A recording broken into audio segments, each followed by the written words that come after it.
ভোর 5টায় তোমার মৃত্যু। সকাল 6টায় জানিয়ে দেওয়া হবে মাইকে।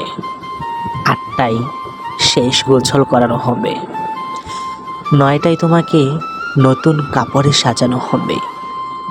জোহর নামাজের পরে তোমার আলিশান বাড়ি থেকে বের করে নেওয়া হবে। 2টায় তোমার জানাজার নামাজ পড়ানো হবে। 2:30-এ তোমাকে মাটিতে দাফন করে দেওয়া হবে।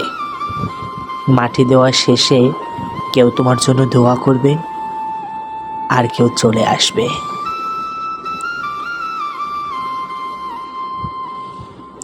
এই তো তোমার জীবনের শেষ আয়োজন। তো কিসের এত অহংকার? ভুলে যাও তোমার সব রঙিন স্বপ্ন। ফিরে আসো রবের দিকে। তোমার শেষ ঠিকানা এই 3.5 হাত মাটি।